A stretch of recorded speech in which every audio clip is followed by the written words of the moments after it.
You're listening to Stories on the Boogeyman channel. Here you'll hear scary tales before bedtime. If you enjoy them, please give me a like and leave a comment. Thank you for listening. I hadn't dated anyone in 5 years. After Emily, it stopped making sense. People tried, my sister especially. Even co-workers I barely talked to invited me to things, always with a look that hovered somewhere between pity and optimism. Most of it ended the same way. Someone asking if I thought about therapy or maybe trying again. I appreciated it. I really did. But it felt rushed, like everyone was trying to get me to move forward before I had time to pick my feet up. There wasn't anything obviously wrong. I went to work, replied to texts eventually, and even smiled when I was expected to. But with people, I kept things at a distance. I couldn't let anything real in without feeling like something would break open. Most days, I told myself I was tired. That was easier than admitting I didn't know what to do with the space she left behind. New people felt like stand-ins for something I couldn't recreate, and the idea of trying again made me feel dishonest, like pretending a wound had closed when I could still feel it every time I turned my head the wrong way. For the first few months, I used to stop and talk to her. Same turnoff just past the tree line, a quiet spot with a bit of sun in the mornings. I'd bring coffee sometimes and sit in the grass with her, pulling out a handful of blades to play with. I'd tell her about work, about my sister's latest attempt to set me up and how awkward it felt. Anything to fill the silence. There was no version where Emily and I worked anymore. I knew that. But I kept showing up in the mornings, every other day or so, before work, like clockwork. It was selfish, but pretending we were still together was nice.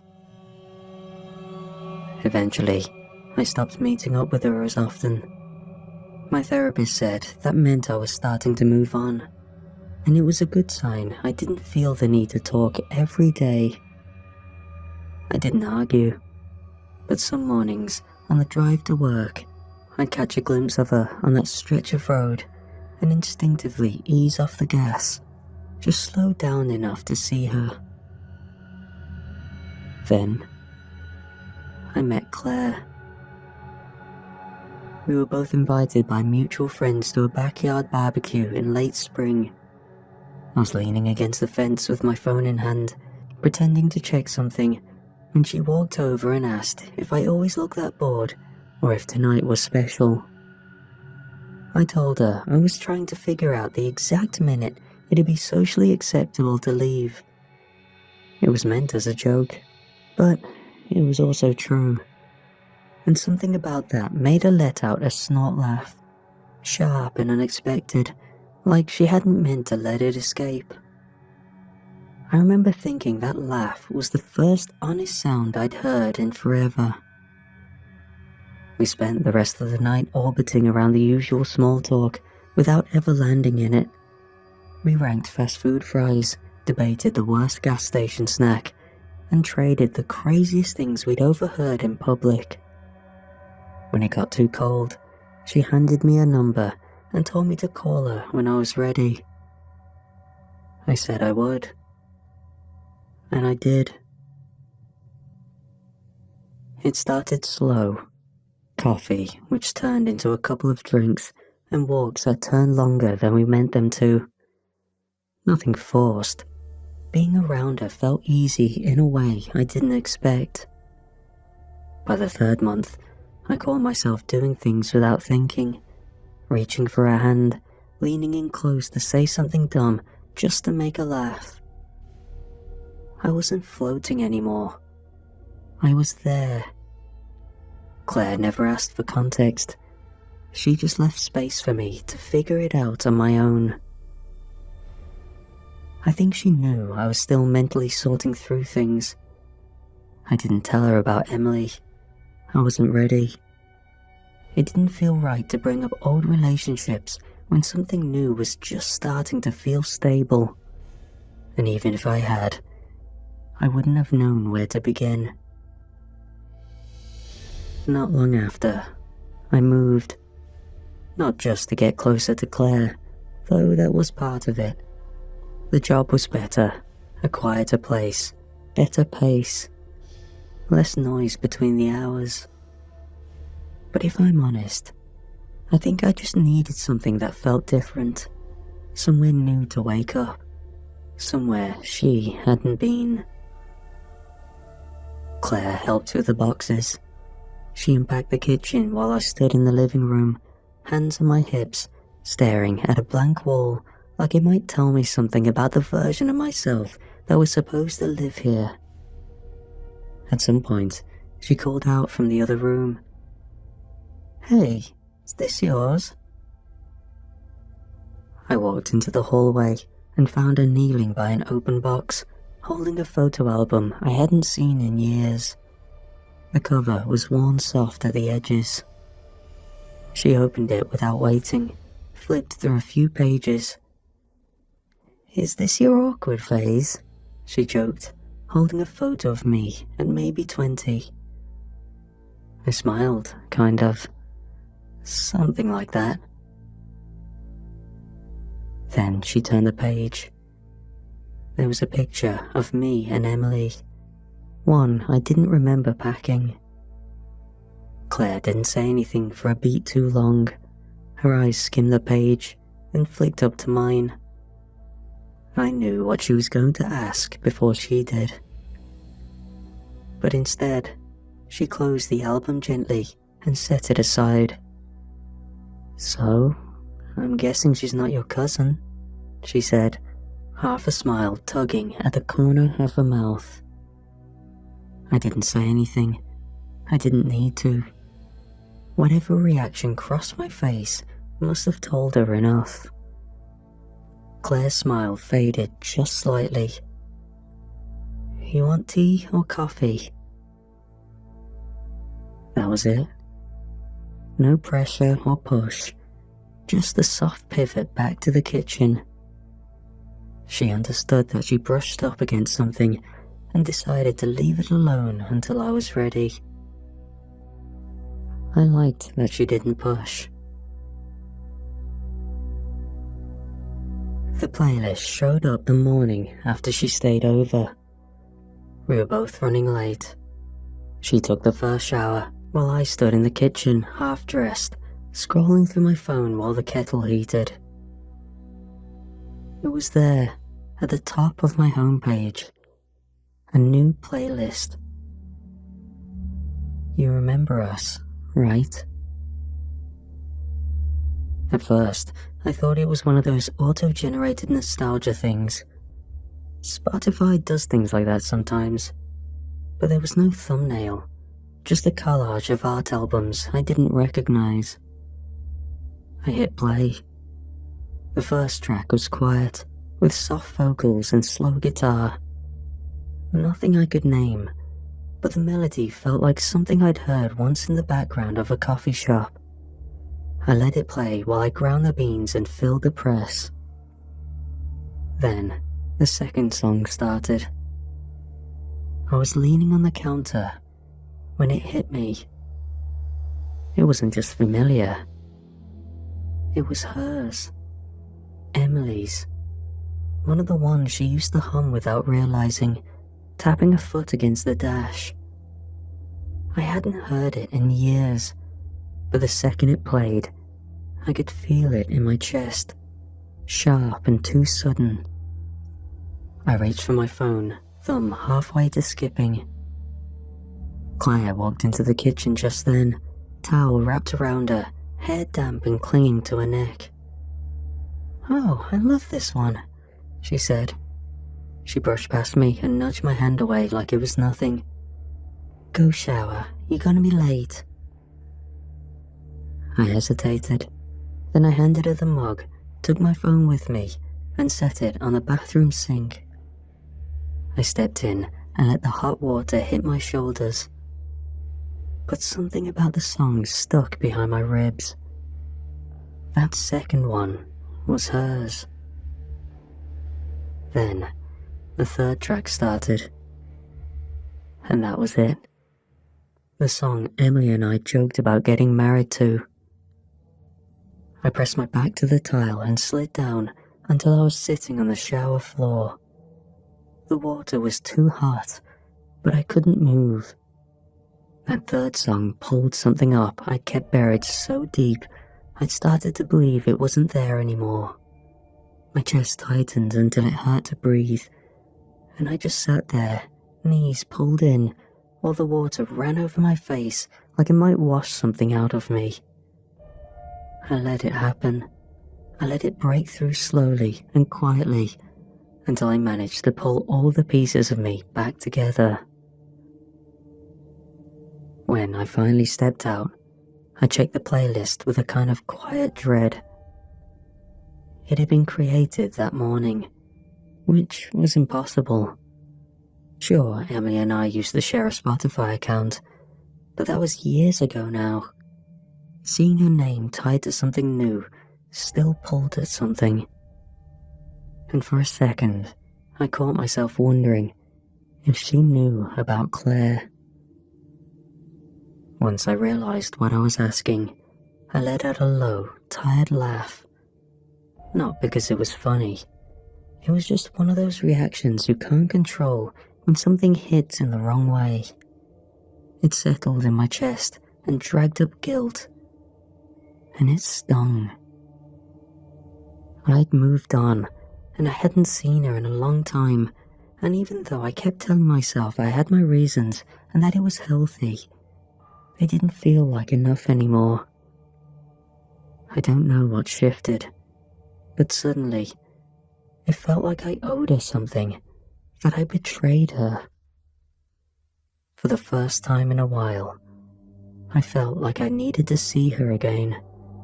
Not just remember her, not just scroll through old photos or let a song gut me from the inside. I needed to be there. I dressed quickly, my heart still thudding. When I stepped out, the house smelled like fresh coffee and Claire's shampoo. She was by the door, boots half on. "You good?" she asked. "Yeah," I said, "just tired." She reached out and fixed a piece of hair near my temple. "You're always tired." "I'm working on it." She handed me a travel mug, kissed my cheek, and left before I had to explain anything. Things were just starting with Claire. I didn't want to ruin that. I didn't want her pulling away. But I had already made up my mind. I called in sick and left before I could talk myself out of it. The playlist started on its own as I backed out of the driveway. I didn't touch it, just let it play. If I wasn't sure before, I was sure now. Windows cracked, the road stretched ahead like something waiting. The day felt too quiet for what was happening in my head. The town was only an hour away, mostly highway, then that familiar stretch of two-lane road that curved through old hills and open fields. It had been a while, but I knew the way. I didn't need a map. About halfway there, a slow song faded in, barely audible at first. I didn't recognize it right away, not until memory came in hard behind it. It was the one that played the night we danced in the kitchen after a mum's funeral. We hadn't eaten and we were both wrecked, but the song had been on in the background, and she pulled me close without saying anything, resting her head in my chest like it was the only place that made sense. I gripped the wheel tighter, my throat burned. I blinked hard and didn't look away from the road. A few miles later, the music shifted. Don't Break My Heart. It played once, then again. The line kept looping. Break, break, break. Glitching and distorting. It echoed like the car itself had picked it up and was repeating it back to me. The hair on my arm stood up. I looked up just in time to see the semi drift into my lane. I hit the brakes as fast as I could. Tires screamed and the world jolted. Everything inside the car slammed forward. The truck missed me by inches. I sat there on the shoulder, hands white-knuckled on the wheel. My heart pounded in my throat. The music had stopped. Because of the song, I was safe. But I didn't know if that should comfort me or scare me. My mind hurt thinking about it. There was no doubt in my mind that this playlist was set up by Emily. She was somehow in control of my phone in a way I didn't know was possible. But this was something more. How did she do that? The rest of the drive passed in silence. The playlist was still open on the screen, but nothing played. Even when I tried booting up another playlist, no sound came out. It felt like I was now somehow getting the silent treatment, something Emily used to do the few times I upset her. I reached town around the early afternoon. Everything was where it had always been. The cracked sidewalks, the houses we'd pointed out to each other, the corner that we used to wait on after school, trading dumb jokes and stories that no one else would care about. And I hesitated. Before, when I reached this point on the trip, my heart would race with the thoughts of seeing Emily. An unhealthy obsession turned compulsion. But for the first time, there was a second thought that cross-wired my brain. Thoughts of Claire. This only started after she stayed the night at mine. Emily's intentions were clear. Was I ready to just walk into them? I made a decision. With a deep breath, I turned the wheel, ready to exit the town and leave Emily behind once and for all. But it seemed Emily wasn't done with me. The song that came through my car speakers crackled with pops. It was so loud, borderline distorted with volume. I didn't even know my beat-up car could get this loud. Nothing I did would soothe them. My phone screen was unresponsive, the volume dial span with no change. I wanted to fight it, but I knew I couldn't. She had a hold over the situation that was beyond my understanding. And deep down, she knew she didn't even have to push this hard. My brain screamed at me to run, but my heart wanted to see this through, and all logic was being thrown out the window. I parked where the neighborhood thinned out. Trees were taller here, older. I followed the same stone path. I didn't have to wonder where she was, didn't have to call to arrange a meeting spot. She was always in the same place. Then, I saw her. I stood in front of her for what felt like too long, hands in my pockets, mouth too dry to say anything that wouldn't sound stupid. I kept waiting for the silence to break on its own, hoping the guilt would settle into something I could carry again. "Sorry I haven't been around," I said, finally. It felt strange, talking to a grave after this long. But once I started, I couldn't stop. I told her I tried to move on, that it had taken longer than I wanted to admit, that even now, I wasn't sure I'd done it right.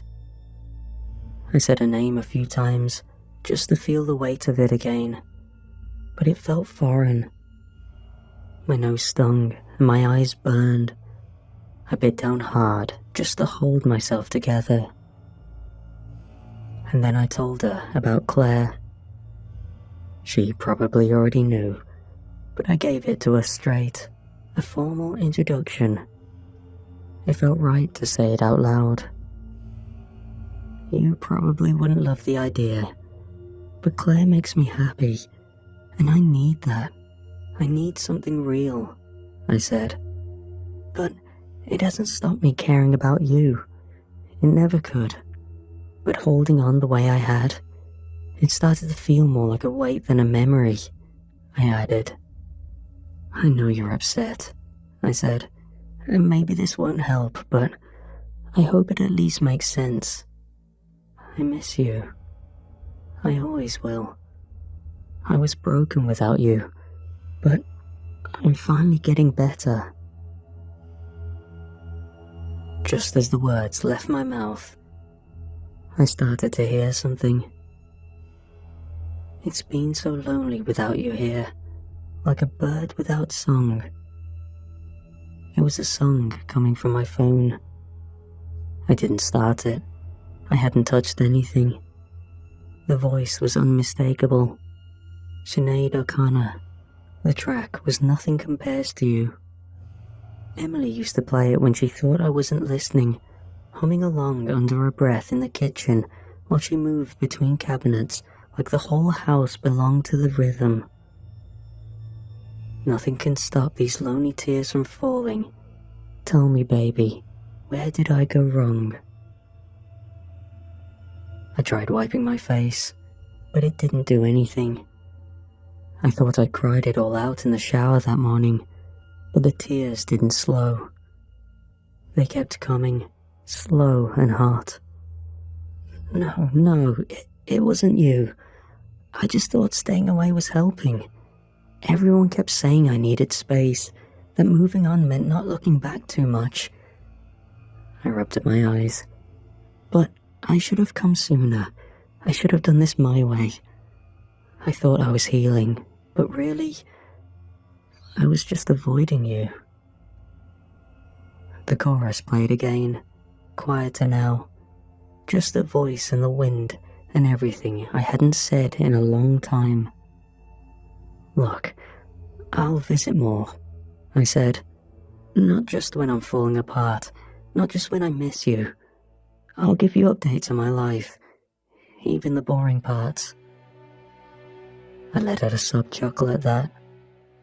But please, you have to let me live my life. Okay? The song ended, and the playlist didn't load another. I stayed for a while longer, watching shadows shift across the stone while I waited for the tears to stop falling. A strange feeling of peace washed over me, and eventually I stood and walked back to the car. The sky had gone pale.